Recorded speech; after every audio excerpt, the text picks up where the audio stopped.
Channel bankers Avenue. तो आज हम इस वीडियो में कवर करेंगे governor generals of India. Start करते हैं अपनी वीडियो। जो first governor general of India है और last governor general of Bengal भी इन्हें कहा जाता है, वो है लॉर्ड विलियम बेंटिक। इनका जो टाइम पीरियड था वो चला था 1828 से लेकर 1834 तक। इन्हें most liberal and enlightened governor general of India बोला जाता था। क्यों बोला जाता था? ये मतलब काफ़ी अच्छे नेचर के थे, चीज़ों को समझते थे। अदरवाइज जो ब्रिटिशर्स हैं वो इंडियंस को कुछ नहीं समझते थे उस टाइम पर, तो इसीलिए उन्हें most liberal and enlightened amongst all the governor general of India lord William Bentinck को कहा जाता था। First governor general of India थे ये, और last governor general of Bengal भी रह चुके थे। अब इन्होंने ही अबॉलिशन ऑफ सती किया था। कब किया था ये? 1829 में किया था। ठगी को भी इन्होंने ही रोका था 1830 में, जो कि 450 सालों से चली आ रही थी। उसको इन्होंने लॉर्ड विलियम बेंटिक ने किसकी हेल्प से रोका था? With the help of William Henry. William Henry की हेल्प से इन्होंने ठगी को रोका था। काफ़ी इम्पॉर्टेंट है ये। लॉर्ड विलियम बेंटिक के बारे में सारी हम मतलब इन्फॉर्मेशन पढ़ेंगे, क्योंकि सबसे ज़्यादा क्वेश्चंस पूछे जाते हैं। Father of modern western education in India भी लॉर्ड विलियम बेंटिक को ही बोला जाता है। फर्स्ट मेडिकल कॉलेज कलकत्ता में 1835 में इनके टाइम पर ही ओपन हुआ। Treaty of friendship with Ranjit Singh 1837 में। उसके बाद इंडियंस को इन्होंने रिस्पॉन्सिबल पोस्ट पे देना स्टार्ट कर दिया इंडियंस को, कि जैसे कि अगर इंडिया वाला है वो भी सेम पोस्ट पे है और एक ब्रिटिशर है वो भी सेम पोस्ट पे है, तो ब्रिटिशर्स को ज़्यादा फैसिलिटीज़ मिलेंगी एज़ कम्पेयर टू इंडियंस। तो पर इन्होंने इंडियंस को एक रिस्पॉन्सिबल पोस्ट देनी चालू कर दी। फीमेल इन्फेंटिसाइड इन्होंने रुकवाया, जो कन्या भ्रूण हत्या होती है वो इन्होंने रुकवाया। और broad number of educational reforms in India. इनके टाइम पर काफ़ी सारे इन्होंने बहुत सारे एजुकेशनल रिफॉर्म्स को सुधारा मतलब इंडिया में। तो ये थी लॉर्ड विलियम बेंटिक की बात, जिनका टाइम पीरियड था 1828 से लेकर 1834 तक। इसमें सारे ही पॉइंट्स बहुत इंपॉर्टेंट है जीके के लिए। काफ़ी क्वेश्चन पूछे जाते हैं कि father of modern western education किसे बोला जाता है, तो लॉर्ड विलियम बेंटिक है अपना आंसर। उसके बाद ये सती वाला पूछा जाता है कि कौन से ईयर में हुआ और किसके उसमें हुआ, तो 1829 में लॉर्ड विलियम बेंटिक में और के टाइम पर इन्होंने मतलब ख़त्म किया ये सिस्टम। उसके बाद first governor general of India जो है वो लॉर्ड विलियम बेंटिक, और last governor general of Bengal भी कौन है? Lord William Bentinck. नेक्स्ट आते हैं हमारे sir Charles Metcalfe. Sir Charles Metcalfe कुछ खास नहीं है पढ़ने के लिए, पर फिर भी एक दो पॉइंट्स हैं जो देख लेते हैं हम। तो इनका जो टेन्योर था वो 1834 से लेकर 1836 तक था। सर चार्ल्स मेटकाल्फ को ही बोला जाता है liberator of press act. Liberator of press act. He supported new press law, क्योंकि इन्होंने सपोर्ट किया था प्रेस लॉ को रिमूव किया था काफ़ी रिस्ट्रिक्शंस जो कि प्रेस पर लगी हुई थी, इसीलिए इन्हें लिबरेटर ऑफ प्रेस एक्ट बोला जाता है मतलब। और प्रेस लॉ को सपोर्ट किया था, ये हमने पढ़ लिया। तो कुछ खास नहीं था सर चार्ल्स मेटकाल्फ में। नेक्स्ट देखते हैं कौन सा है।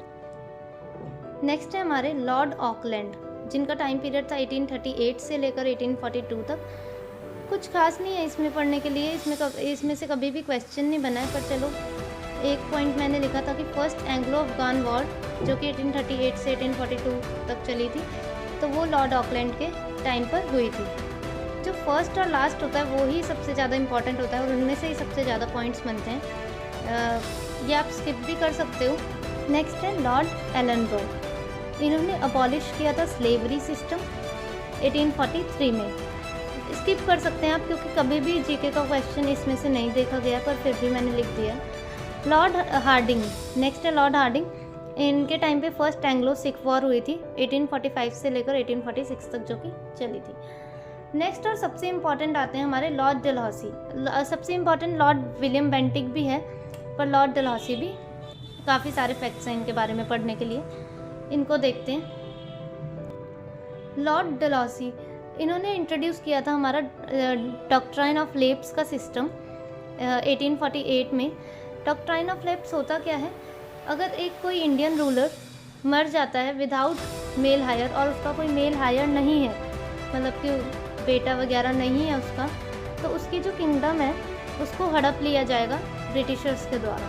ठीक है, ये होता था डॉक्ट्राइन ऑफ लेप्स और ये इंट्रोड्यूस किया था लॉर्ड डलहौसी ने। उसके बाद इन्होंने टाइटल्स और पेंशन सिस्टम को अबॉलिश किया था, हटा दिया था। विडो रीमैरिज एक्ट, पहले मतलब सती सिस्टम था, पर इन्होंने इंट्रोड्यूस किया कि विडो रीमैरिज एक्ट, जो कि 1856 में स्टार्ट हुआ था। किसकी हेल्प से स्टार्ट किया था इन्होंने? With the help of Ishwar Chandra Vidyasagar की हेल्प से इन्होंने इंट्रोड्यूस किया था विडो रीमैरिज एक्ट। किसकी हेल्प से? ईश्वर चंद्र विद्यासागर की हेल्प से 1856 में। ये काफ़ी इम्पॉर्टेंट है और डॉक्ट्राइन ऑफ लेप्स का टाइम पीरियड भी इम्पॉर्टेंट है। उसके बाद हमारा आता है Wood's educational dispatch. Wood's educational dispatch system 1854 में हुआ था इनके टाइम पे। एजुकेशनल रिलेटेड रिफॉर्म्स, मतलब शिक्षा के से रिलेटेड जो भी सुधार थे शिक्षा से संबंधित, वो इस लॉर्ड डलहौसी ने करवाया। Education was started in vernaculars. Vernaculars मतलब लोकल भाषा में अपने मतलब स्टार्ट किया जाए, और मतलब ब्रिटिशर्स चाहते थे कि इंग्लिश बोली जाए, पर इन्होंने लोकल भाषा, अब कोई अगर अपने घर में हिंदी बोल रहा है या फिर कोई और लैंग्वेज बोल रहा है तो वो डायरेक्ट इंग्लिश नहीं सीख सकता है ना, इसीलिए उन्होंने वर्नैकुलर स्टार्ट किया, vernacular system. Also called as the Magna Carta of western education in India. इनको Magna Carta of western education in India भी बोला जाता है। इनके टाइम पर इंजीनियरिंग कॉलेज खुला रुड़की में, जो अब है IIT रुड़की के नाम से जाना जाता है। नाउ IIT रुड़की, पहले इंजीनियरिंग कॉलेज था रुड़की में, इनके टाइम पर ओपन हुआ था। इन्होंने ही इंट्रोड्यूस किया था रेलवे सिस्टम, फर्स्ट ट्रेन जो कि मुंबई से थाने तक चली थी। ठीक है, इनको फादर ऑफ इंडियन रेलवे भी बोला जाता है। क्या बोला जाता है? Father of Indian railway. Postal act 1854 में आया इनके टाइम में। गंगा कैनल 1854 में इरिगेशन सिस्टम स्टार्ट हुआ था। इंडियाज़ फर्स्ट टेलीग्राफिक लाइन जो कि स्टार्ट हुई थी हमारी 1853 में, कलकत्ता से आगरा तक, वो भी इन्हीं के टाइम पर हुई। चार्टर एक्ट 1853 इनके टाइम पे था। इनाम कमीशन एक बार जीके में आया था, जो क्वेश्चन इसलिए मैंने यहाँ पे लिखा है 1852 में, ये भी लॉर्ड डलहौसी के टाइम पर ही हुआ। तो क्या पढ़ा आज हमने? गवर्नर जनरल्स ऑफ इंडिया, जिसमें कि लॉर्ड विलियम बेंटिक और लॉर्ड डलहौसी सबसे इम्पॉर्टेंट थे। लॉर्ड विलियम बेंटिक में हमने क्या पढ़ा? ये first governor general of India थे और last governor general of Bengal थे। उसके बाद इन्हें father of modern western education भी बोला जाता है। इन्होंने ही सती सिस्टम को हटाया। ये मोस्ट लिबरल और अनलाइटेड गवर्नर जनरल थे। उसके बाद सर चार्ल्स मैटकेल्फ, इन्हें लिबरेटर ऑफ प्रेस एक्ट बोला जाता था। उसके बाद आते हैं लॉर्ड ऑकलैंड, लॉर्ड एलनबर्ग। ये कुछ खास नहीं था, इसलिए हमने ज़्यादा इनके बारे में नहीं पढ़ा, क्योंकि इनमें से जीके क्वेश्चंस काफ़ी कम बनते हैं। Lord Hardinge.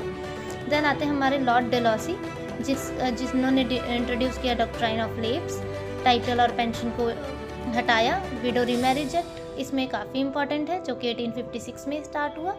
First telegraphic line हमने पढ़ा। चार्टर एक्ट इन्होंने पास किया, रेलवे सिस्टम इंट्रोड्यूस किया। तो ये थी आज की हमारी वीडियो। आप मेरा टेलीग्राम चैनल ज्वाइन कर सकते हैं, मेरे चैनल के नेम से ही है। डिस्क्रिप्शन में मैंने लिंक भी प्रोवाइड करा रखा है, तो आप उसमें से जाके मेरे टेलीग्राम चैनल को ज्वाइन कर लीजिएगा। मैं PDF उसमें शेयर कर दूँगी। और मेरे चैनल को जिसने भी अभी तक सब्सक्राइब नहीं किया, प्लीज़ सब्सक्राइब कर लीजिए। Thank you.